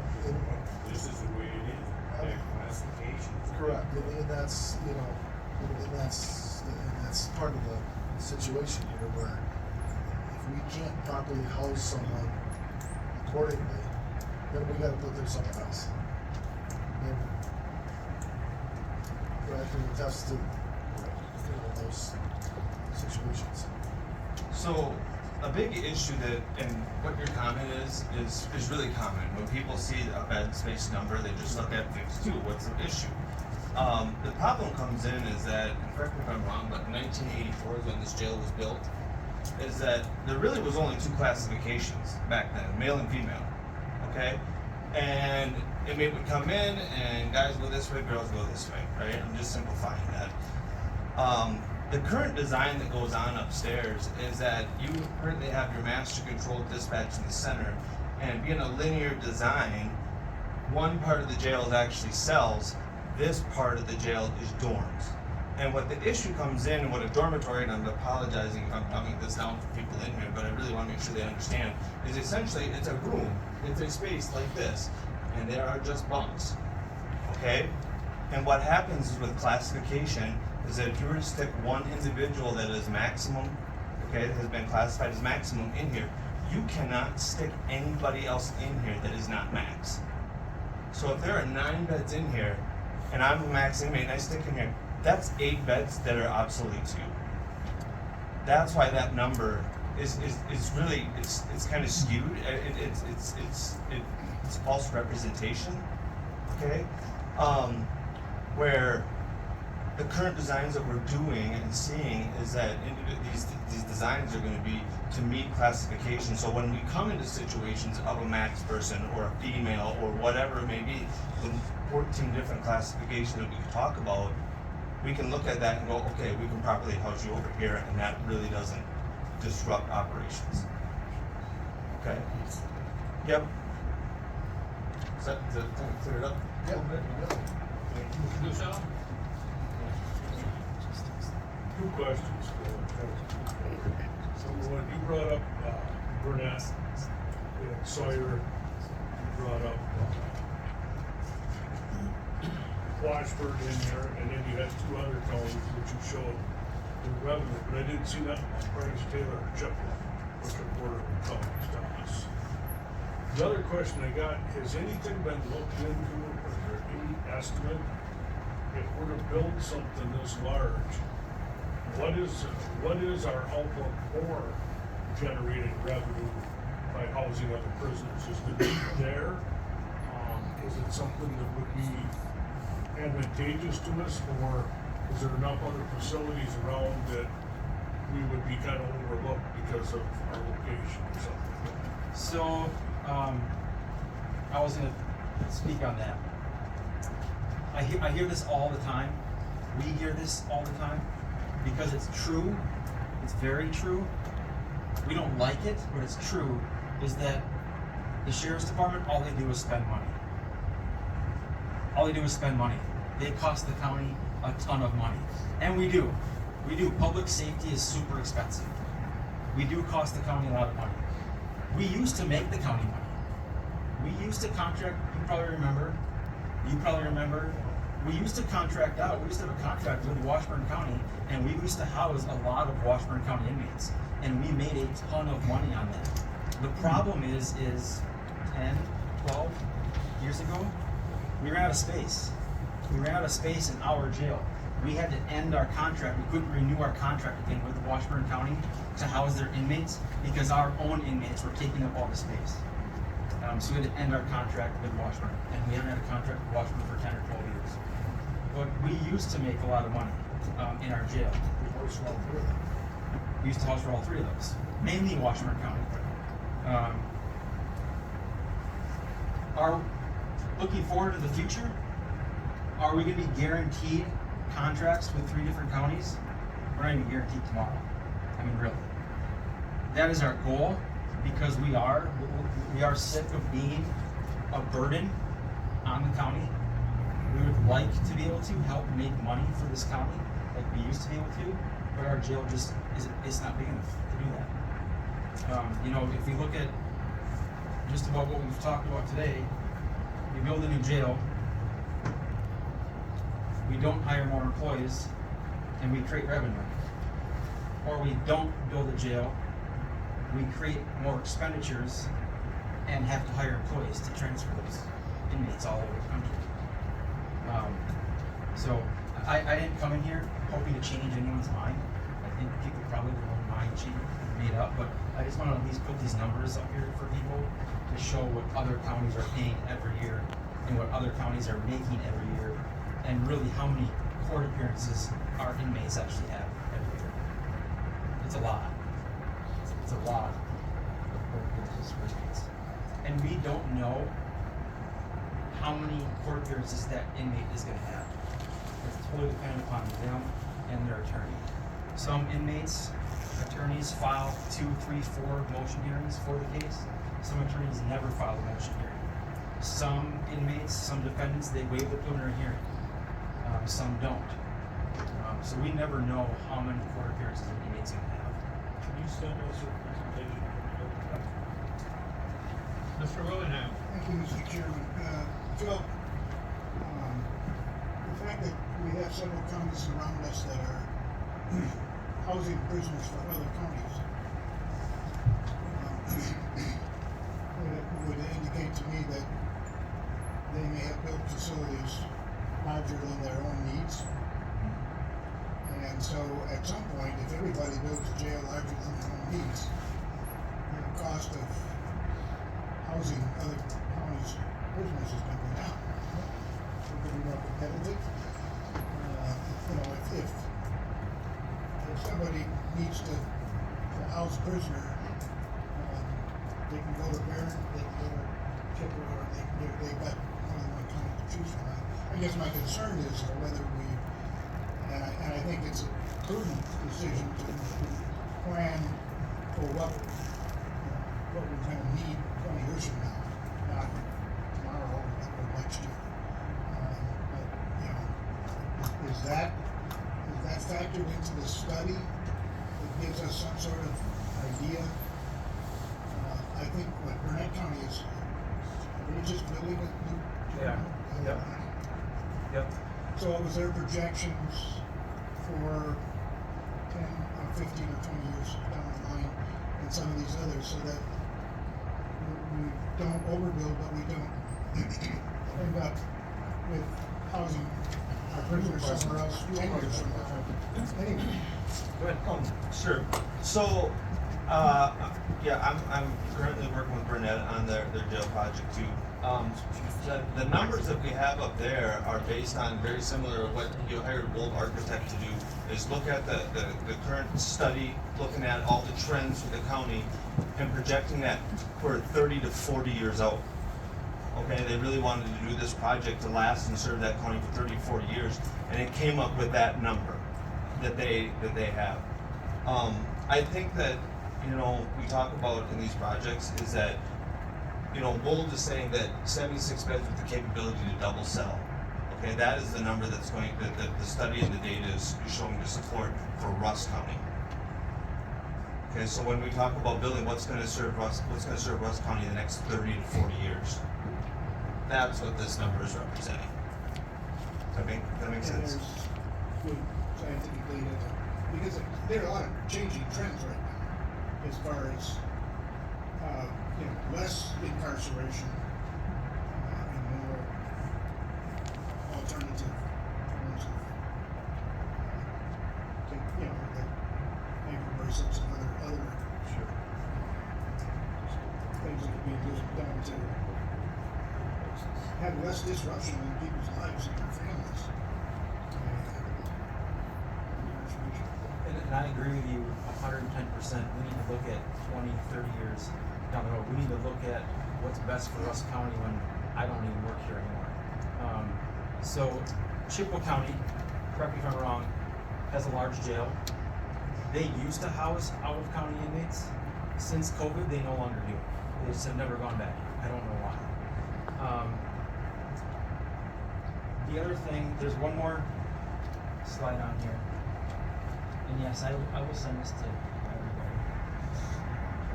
Here is our current inmate transports with housing our inmates in our own jail.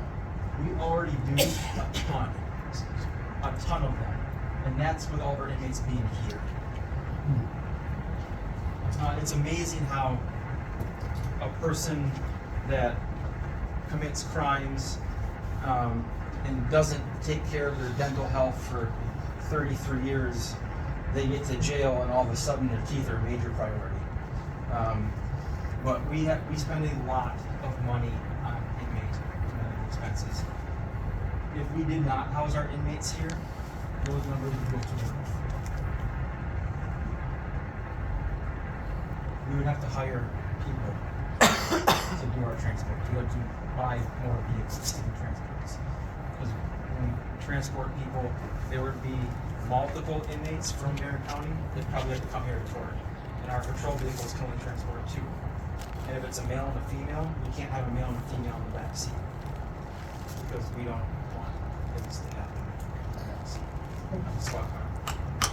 Mr. Schneider. I got a question for Brad. You were talking about the dormitory style, where we sort of have, we really don't have much for individual cells upstairs. So is that what we're going to now more so as individual double bunking? Some dormitory cells, I don't presume one for Huber, one for other things. But basically, if you got these 14 classifications, you know more are coming. You know, so dormitory style seems like it's So you're on its way out. So you're spot on. Dormitory style is obsolete. In the projects that I'm currently working on, we typically add 2 small dormitories if the county either currently has Huber or in the future, if they were to bring that Huber program back, they can manage that in a small population, right? But what we want to do is, I know it's interesting and we get locked down on numbers, right? 76 beds, capability to double cell. That is great, that's an important number. But realistically, what we're talking about in 2023 is that it's the type of inmate that we're dealing with, okay? That in 1984, DUIs, marijuana, and probably some bar fighting are probably going to lead the top of the list here in Rusk County. We would like to have those inmates back, okay? The problem that we're running with and nowadays is housing it is not just the male and female, the max, median, minimum, but it's the transgender, the juveniles with adult charges. Okay, we're seeing mental health escalate nationwide. We're seeing that number constantly climb. The opioid epidemic. These individuals are coming in here. They're under some type of influence. I mean, they're literally being taken right off the street and introduced right into jail and saying, "Take care of them." Okay, how are we properly housing those individuals? And that's what we do when we sit down with an architectural firm and we talk about that and say, "Here's the numbers. This is what we're seeing. This is what we need." Okay, to properly house today's inmates. And then we look at that and say, what are we probably going to run into the next 40 years? And then we try to put, and then we design a jail that's going to meet that best need.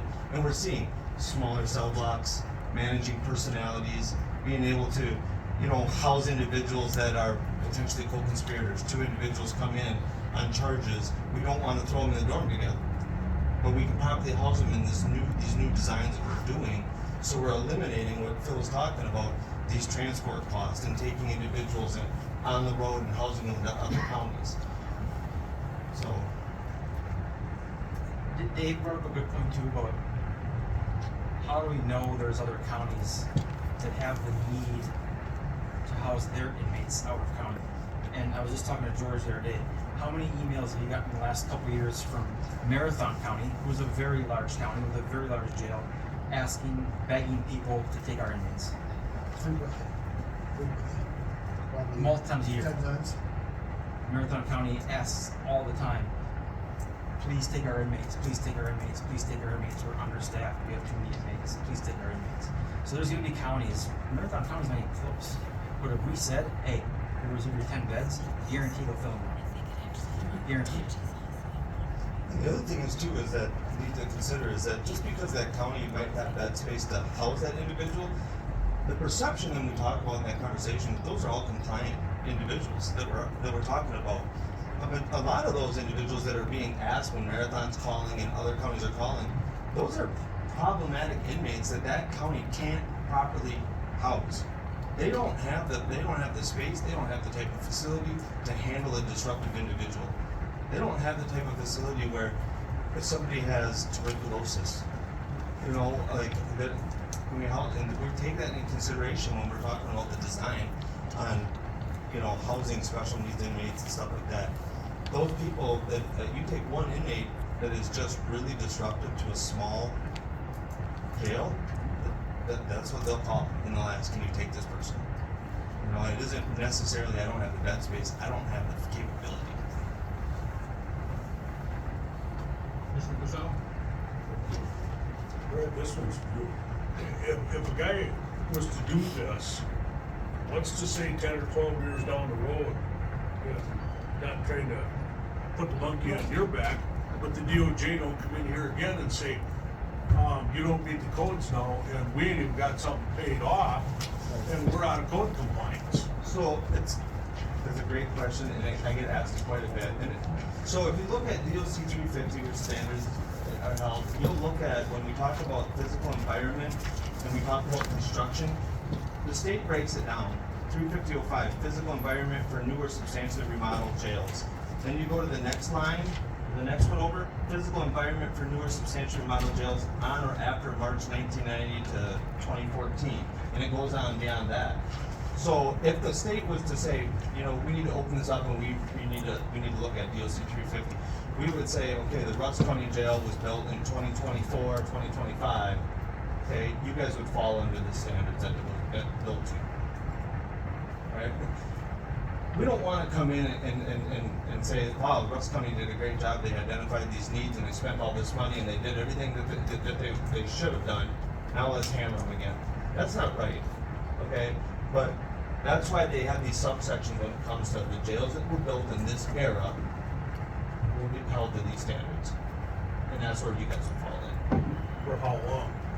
Well, so I mean, if the building and the structure is sound, the roof is sound, I mean, don't get me wrong, you got your repairs and maintenance go on. But if it's sound building like this one has been for 35 out of the 40 years that it's been here, and all these codes change, are we compliant for that amount of time? well, compliance and falling under the certain standards are two different things. So like if 10 years from now, in 2033, the code was to get changed, it would say jails built in 2014, because that's when the last time this code was revised, to 2033. That's where you guys would fall into. And that's where I would look at, well, hopefully I'm in the Powerball by then. But that's the standards we would look at, and then to see if you're in compliance with those. Okay. Yeah, and we're not gonna set unrealistic expectations because you guys built a new facility and then it's gonna be like, okay, now you gotta add in-ground pools and whatever it is, you know, something that's just so drastic, it's like, wait a minute, we spent how many millions of dollars, 10 years ago, so. Is there a state statute that says we have to house transgender people in separate populations?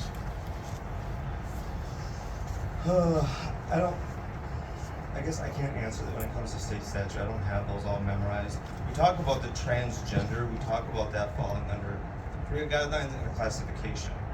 Okay. When we talk about classification, the jail has an objective classification tool, which by standards they have to have, and it basically just kind of follows it through what all this is. Based on crime, age, race, sex, yada, yada, yada, yada, and it kind of walks through.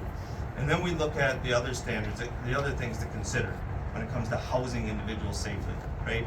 Transgender. Is that an individual at risk of being victimized based on certain things, criteria that the county may set, right? Based on age, personal appearance, yada, yada, yada. Is an individual at risk of victimizing somebody? And we have a whole basis of things that currently that we're aware of. People may be separating, like victimizing them so that they're not part of a different population.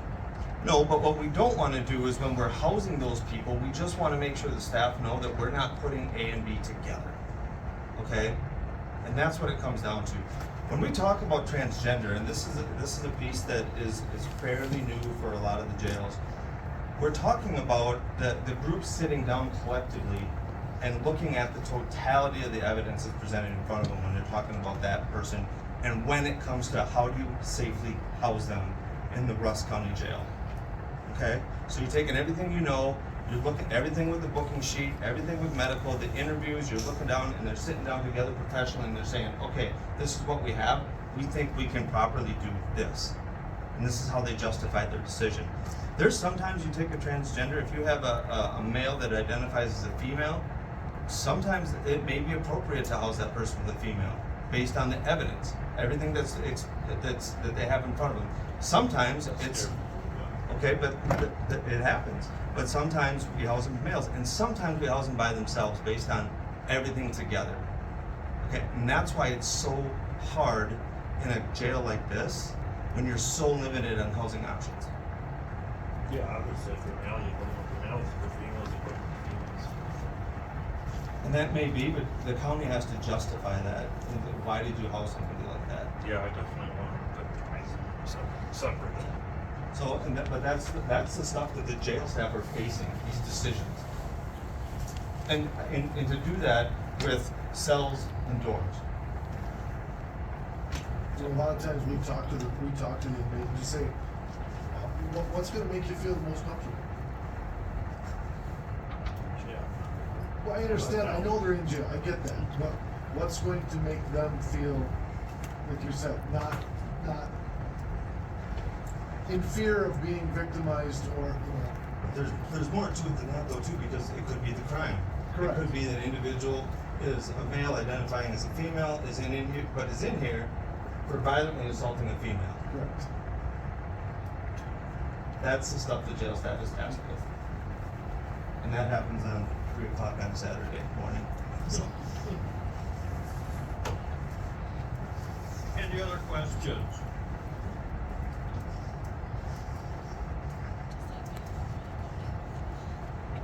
Can I just say a couple final things, Al? Pardon? Can I say a couple final things? Okay, so again, the resolution you have in front of you is not just about constructing a new jail. It also includes fixing what is falling apart in the rest of the courthouse. It also includes eventually upgrading our radio network, which is something that we have to do. We can just choose to bond for it all at the same time. That's why we signed that reimbursement resolution last month. So voting yes on this resolution is not voting to build a new jail. You're not voting to spend any money tonight. All you're doing is voting yes to moving to the next step, which is allowing the ad hoc committee to pursue proposals for architectural design. The ad hoc committee would then do interviews, choose the candidate they would want to go with, we'd get a cost estimate from them, and then I would bring that back to the board. And at that point, you would be approving something with a fiscal impact, but not tonight. Mr. Taylor? Yeah. How many of you really understand what we're doing? I don't feel qualified to draw up a proposal for architectural design. We've got a new facility we're looking at. We've got remodeling. How do we do that? I don't know. I don't want to do it. I don't know what to ask for. I think we would base what Wold just presented on what we asked for. They've identified the needs of the courthouse and of the jail. So the ad hoc committee would get together and decide what to put in the RFP. Is everyone satisfied with tearing off that south end of the courthouse? And that's something that the architect might advise against. They might say it should go in the east parking lot. But we, George, Brad, we can't make those decisions. We need to bring someone else in to figure that out for us. Reaching out to some of the surrounding counties that have built recently, give it a better proposal. Answer the top questions. Mr. Undershoot? Yeah, I was just gonna say that maybe this is something, it's a lot of information, and to have a Randy's point, we don't even know the right questions to ask at this point. I would suggest it's a lot of information in a short meeting that's been piled over a long time.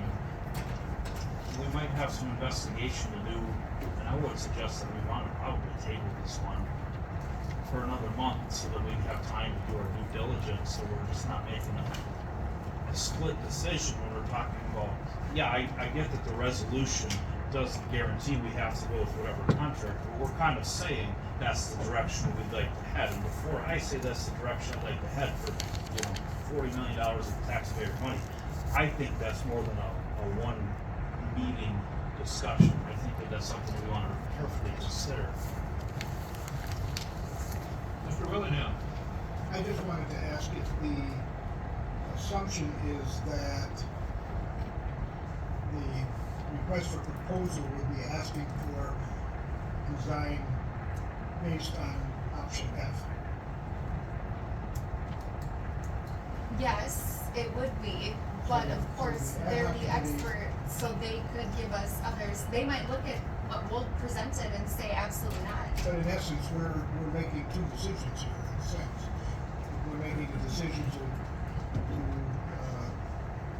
send out an RFP to where and send them out, but we're also making a decision as to what plans they would be looking at, or which one of those options that were listed, the board is choosing to ask for plans for. We certainly aren't gonna ask for plans for all of those options, so, and I'm not objecting to that, it looked to me like that may be the best, F might be the best option, but we are, if we pass this resolution, which we are basically zeroing in on option F, as I see it, and asking for an RFP on that option. And that's what we contracted Wold to do, was to do a facility analysis and come up with what they thought was the best solution, and the ad hoc committee went with the most cost-effective one. So they did what we paid them to do, which was present options.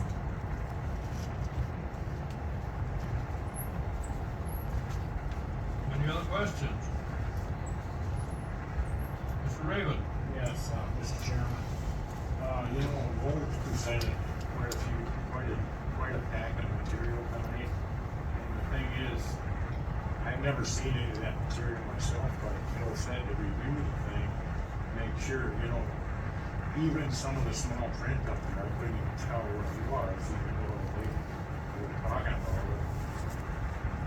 From this distance to that distance, I couldn't read all of it.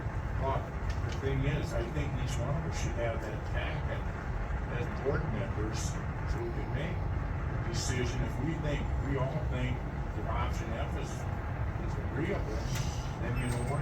We spend the money with the architect to finalize it. But we have the ad hoc committee, they recommended that we'll do it. You know what? We haven't seen all of that information. And to review it in this hour and a half or whatever, and like you said, it's like $40 million. It's a tough thing. So even if we table this, like you said, till next month, at least we have the opportunity to ask some questions to Ashley or to Phil or George or whoever we want, the ad hoc committee. So the next time they meet with those folks, we'll be a little more educated on what they're trying to do. Tonight is the first time I've seen any of this. And I'm sure there's a lot of board members the same way. I would recommend a special meeting for this subject only, rather than putting it in, on an agenda with a whole bunch of other resolutions, which are very important for us to be doing tonight. If we're gonna postpone it, I would suggest that we postpone it and have a special meeting dedicated just to the review of this process. Making that into a motion, Mr. President? I'll make a motion to table. I would be glad to second it. Yeah, I'll make the. You brought up a good idea there, I think that probably at least half the board members are thinking the same thing. Yeah, I'll make the motion to table it. I believe you want it to be postponed.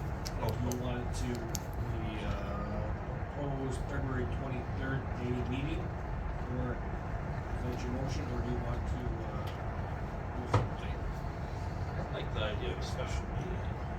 Is there any way to postpone till, I guess, the maximum of meetings or something, that way we can pick a date, because it might be a lot to go over.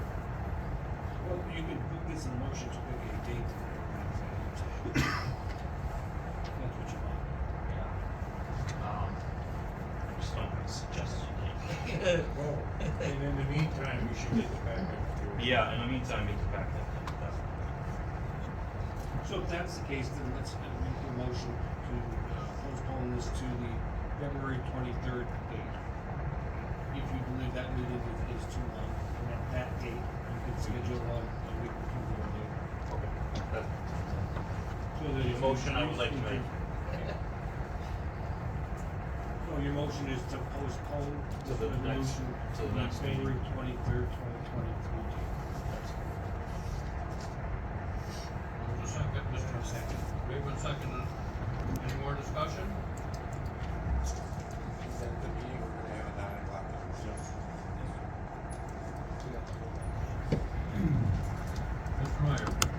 so everybody knows, there's a lot of information out there. This process started, maybe Dave remembers when this committee was appointed roughly a year ago. I think that's fair to say. So there's a lot of information out there from Baird, different scenarios we asked them to do. I think possibly the committee, maybe, the first committee I ever chaired, so my apologies if I did something incorrect. But I think we probably went above and beyond, looking at different numbers. I asked Wold to do these different scenarios by hoping that it wouldn't muddy the water by bringing a bunch of different options in. But I thought the only way we could be fair to bring the right option to the board was to look at different ones. There were security issues with the Skyway and the tunnel. That was one we kind of liked, and that's self-block. That turned into a huge security issue. Just so everybody knows. So, and Sheriff Wallace had a different idea of what he wanted for cells. We came down to a little lower number with Wold's backing on those numbers. So there's lots of things you guys want to table next month. I'm fine with that. We put this much time into it. Let's put a little more. But those are some of the things that I'd like you guys to look at. There's Baird numbers out there. Jimmy's got all that. There's a whole bunch of different options out there that Wold gave us. First off, we should have all that stuff somewhere. But I think a lot of that got sent out along the way. Maybe it only got sent to committee members. I think some of it went out to the full board. But Wold's been in here before, don't forget, guys. They did a preliminary on their assessment also. I think the committee has done a fine job. I have no criticism of the committee. I think they prepared a really good meal, and we just need a little extra time to digest it. No, and thank you for that, and that's what we're hoping to do. So, I think the committee's done well. I just think the rest of us need a little bit more time to get comfortable with. yeah, and I just wanted to make everyone aware of what's out there for you to look at. That's what my statement was all about. And then by doing this, then I think the rest of the board needs to commit themselves to seriously looking at the information you're gonna give us. Okay, we have a motion to postpone and a second. All in favor?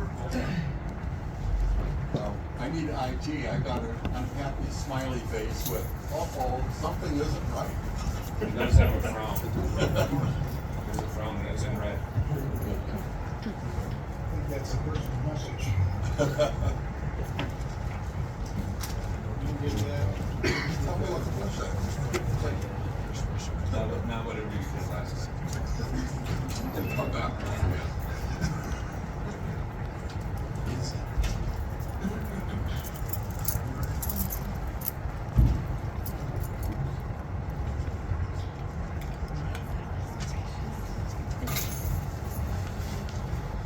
Yes, 1 no, 1 absent, passed by majority vote, and this postponed. February 23rd, I believe. Big meeting.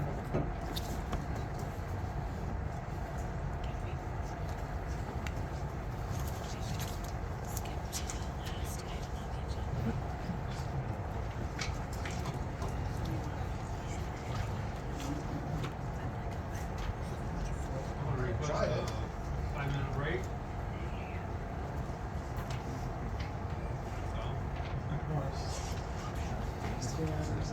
Stanley coordinates the rest of the bids packets. Pardon? Can someone coordinate the rest of the bids packets for you? Would be Ashley would. What's that? Sorry? Actually, would you be able to coordinate